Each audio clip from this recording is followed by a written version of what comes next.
Bismillahirrahmanirrahim. Assalamualaikum warahmatullahi wabarakatuh.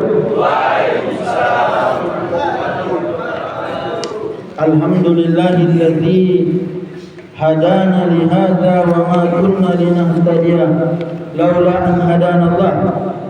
Asyhadu an la ilaha illallah wahdahu la syarika lah wa asyhadu anna Muhammadan abduhu wa rasuluhu al-mab'uts rahmatan lil alamin.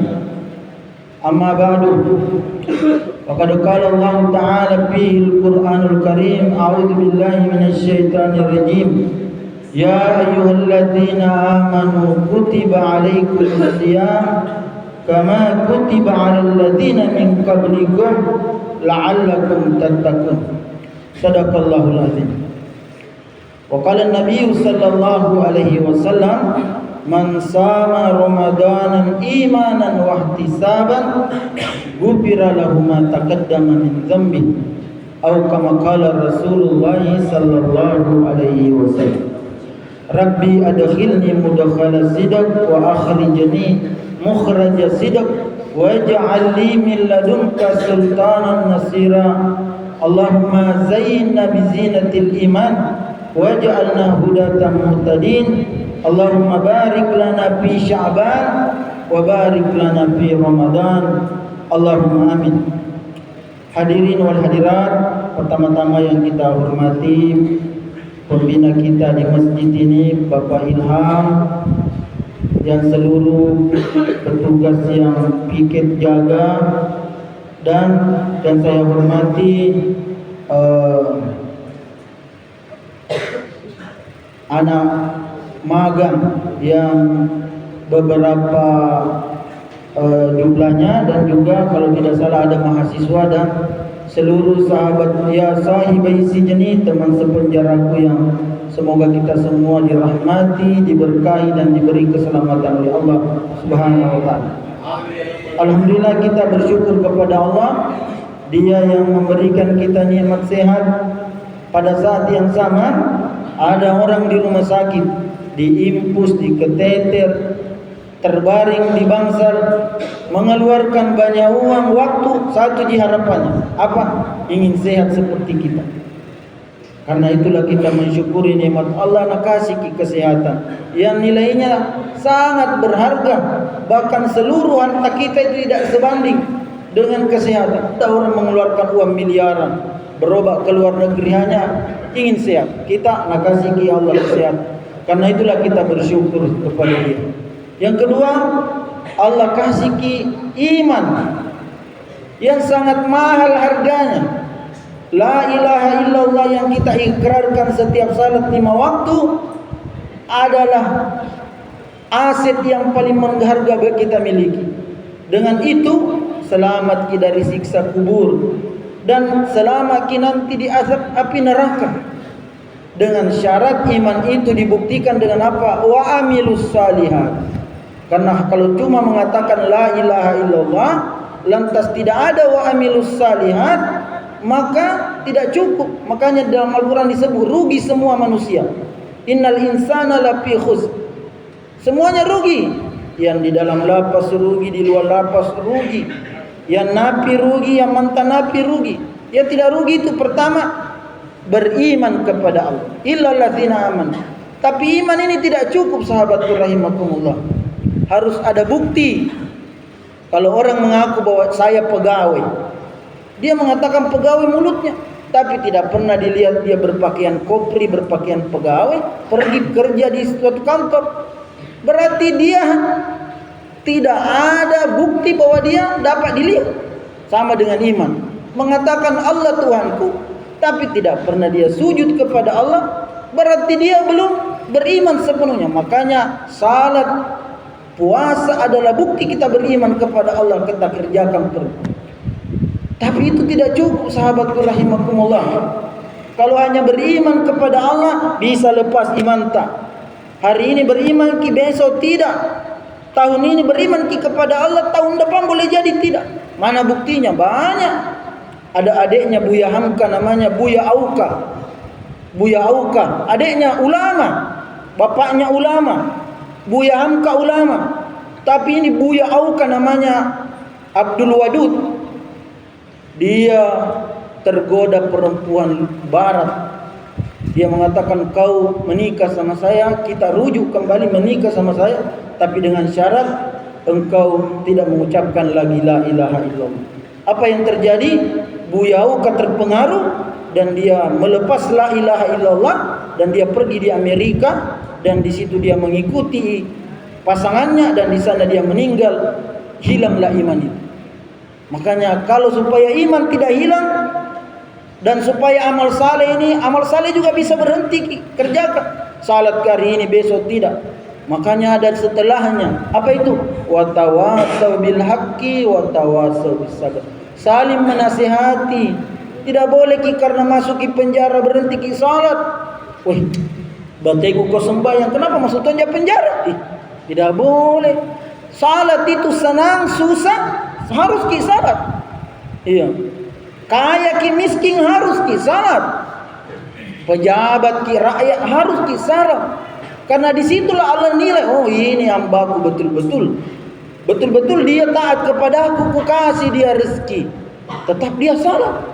Ku kasih miskin dia, tetap dia salat. Mana buktinya? Yang tetap salat dia kaya raya. Nabi Sulaiman alaihissalam. Bayangkan kekayaannya sampai hari kiamat tidak ada bandingannya. Tapi dia tetap mengerjakan perintah. Tapi siapa yang sakit parah tetap dia salat. Nabi Ayyub alaihissalam. Siapa yang tidak masuk penjara tetap salat? Nabi Yusuf alaihissalam. Karena itulah sahabat, harus ada dakwah, harus ada kegiatan motivasi. Dakwah itu dua muatannya, memotivasi kita beribadah. Iya. Yang kedua, memperingati kita jangan tidak taat kepada Allah karena ada konsekuensinya. Karena itulah hari ini dilanjutkan kegiatan-kegiatan yang alhamdulillah Jumat berkah. Hari rayanya umat Islam itu setiap pekan Jumat. Kalau hari rayanya satu kali satu tahun 2 kali, yaitu Idul Fitri, Idul Adha. Karena itulah hari Jumat ini Bapak Kalapas menjadikan sebagai Jumat berkah. Dan memang pagi-pagi itu ada doanya Nabi, Allahumma barik ummati fi bukuriha. Ya Allah, berkahilah umatku pada waktu paginya. Bayangkan ini tadi mengaji ki surah Al-Maidah. Ayat yang sangat berbobot. Ada ayatnya menyuruh kita saling tolong menolong kepada kebaikan. Wa ta'awanu 'alal birri wat taqwa. Saling membantu ke kalian dalam kebaikan. Dukung kegiatan pengajian. Ada yang menyiapkan mic, ada yang membersihkan lantai masjid, ada yang menggelar karpet, ada yang memanggil. Itu namanya wa ta'awanu 'alal birri wat taqwa. Dan itu ayat yang tadi kita baca. Dan ada ayat setelahnya. Dan ini tidak boleh. Wala ta'awanu 'alal itsmi wal udwan. Jangan kamu tolong menolong dalam dosa. Jangan kompa ECS kalau bebas nanti kita di sana lagi beroperasi. Apa itu? Ada di sana. Jangan, tidak boleh wa ta'awanu 'alal itsmi wal udwan. Jangan dijadikan pelajaran sahabatku ini yang terjadi di mana? Yang nak cerita kemarin Bapak Kalapas. 2 orang Sumatera pergi merantau jauh-jauh, dia ke Jogja. Dia pergi najamret orang. Ketika dia najamret ternyata suaminya ada di belakangnya itu istrinya. Nah lihat disaksikan ini. Istrinya dijamret. Maka spontanlah seorang laki-laki yang pemberani. Karena pasti kalau seorang suami yang dianiaya istrinya pasti dia melawan. Kalau orang Bugis itu, pasti dia membela istri. Nah kejarlah ini penjamret. Apa yang terjadi? Dikejar dia pakai mobil, lari, bukannya berhenti dan bukannya nak kasih kembali tasnya orang. Tapi apa yang terjadi? Lari. Dia berusaha kabur. Apa yang terjadi teman-teman? Belum sempat dia bertobat dari dosa mengambil barangnya orang, lantas dia terjang tiang listrik, trotoar.